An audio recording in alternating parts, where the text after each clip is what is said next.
जिनैन दोस्तों, मैं अधिवक्ता Swati Jain jurist legal associate में आपका एक बार फिर से स्वागत करती हूँ। आज मैं बात करने जा रही हूँ कि पत्नी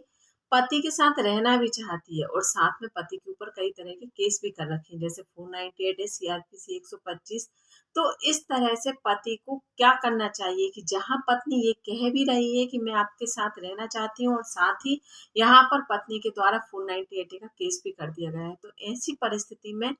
आखिर पति को किस तरह से समझदारी से कार्य करना चाहिए अगर वह भी चाहता है कि उसकी पत्नी उसके साथ रहे। जानकारी पूरी पाने के लिए वीडियो में बने रहिए और अगर अभी तक आपने मेरे चैनल को सब्सक्राइब नहीं किया है तो प्लीज मेरे चैनल को सब्सक्राइब कर लीजिए ताकि आने वाली वीडियो की नोटिफिकेशन आपको मिल सके। चलिए बात करते हैं कि ऐसी परिस्थितियां पति के सामने निर्मित हो तो पति को क्या करना चाहिए। तो आज हम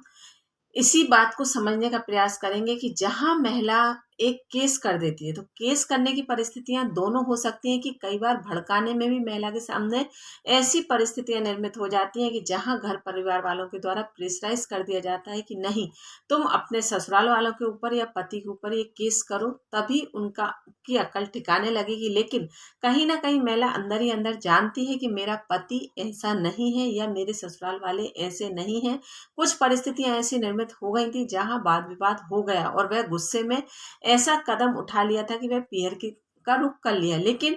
फिर भी वह ये बहुत अच्छे से जानती है, लेकिन उसी बात पर रिएक्ट कर कर पीयर वालों ने उससे ये केस करवा दिए। अब महिला ये चाहती है कि मैं अपने पति के साथ रहूं या मैं अपने ससुराल में रहूं, तो कहीं ना कहीं पति को भी सामने ऐसी परिस्थितियां हो जाती हैं कि जब तुमने मेरे ऊपर इस तरह के केस कर रखे हैं या मेरे ऊपर इस तरह के आरोप लगा रखे हैं तो मैं आगे के जीवन की कल्पना तुम्हारे साथ कैसे कर सकता हूँ या मैं कैसे रहूं। तो मेरा आज सिर्फ यही सजेशन है कि यहाँ पर आप ये बात बहुत अच्छे से समझ लीजिए कि अगर आपके सामने ऐसी परिस्थितियां निर्मित होती हैं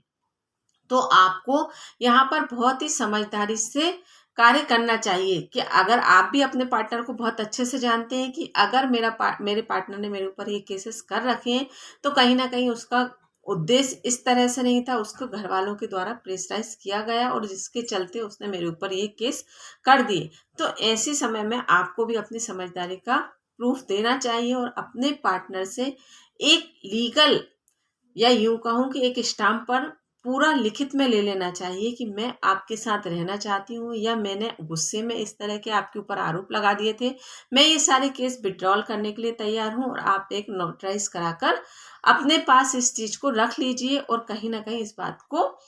खत्म कर कर अपने जीवन में आगे बढ़ने का प्रयास कीजिए। और यहाँ पर आप अगर आपको ऐसा लगता है तो आप यहाँ पर सेफ साइड ले सकते हैं कि आप अपनी बीवी का या अपनी पत्नी का वीडियो भी बनाकर अपने पास रख सकते हैं। अपने पास के किसी भी थाने में जो आपके एरिया का थाना है वहां पर जाकर आप एक एप्लीकेशन भी दे सकते हैं कि मेरे साथ ऐसी घटना हुई थी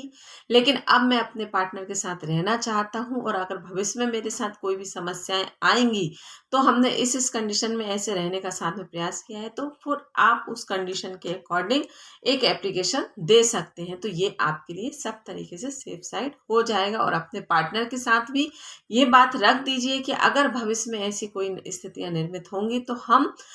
आपसी सहमति से अलग हो जाएंगे, ना कि एक दूसरे के साथ किसी भी प्रकार का आरोप लगाकर या तलाक के लिए अपील लगाएं या इस तरह का केस करेंगे। तो ये सारी कंडीशंस आप अपने घर परिवार के बड़ों के साथ में बैठकर और एक लीगल तरीके से इन सारी चीज़ों को इन प्रोसेस को पूरा कर कर अपने वैवाहिक जीवन की शुरुआत दोबारा कर सकते हैं। अगर आपके पार्टनर के द्वारा ये कहा भी जाए केस करने के बाद भी कि मैं आपके साथ रहना चाहती हूँ, हाँ यहाँ पर ये बात आप बहुत अच्छे से समझ लीजिए कि ऐसी परिस्थिति में आप ऐसा कदम बिल्कुल नहीं उठाइए कि यहाँ केस चलते रहें और आप अपने पार्टनर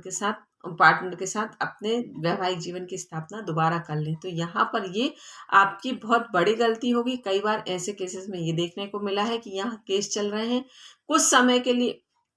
पार्टनर के द्वारा ये मांग करने पर आपने केस विड्रॉल नहीं किए, पार्टनर से नहीं कराए और परिणाम ये हुआ कि फिर वाद विवाद बढ़ा और वाद विवाद के चलते उन केसेस में आपको दोबारा घेर लिया गया है तो आपका ये माइनस पॉइंट हो जाएगा और आपको कई परेशानियों का सामना करना पड़ जाएगा। तो यहाँ पर आप ये बात समझ लीजिए कि अगर पार्टनर साथ रहने को तैयार है तो आप अपना सेफ साइड लेकर अपने पार्टनर को साथ में रहने का मौका दे सकते हैं, अपने वैवाहिक जीवन की स्थापना दोबारा कर सकते हैं, अपनी मैरिड लाइफ को दोबारा शुरू कर सकते हैं। लेकिन हाँ, मैं बार बार यही कह रही हूँ कि सेफ साइड लेकर चलें, और अगर ये सारी प्रोसेस से आप करेंगे तो आपको दिक्कत का सामना नहीं करना पड़ेगा।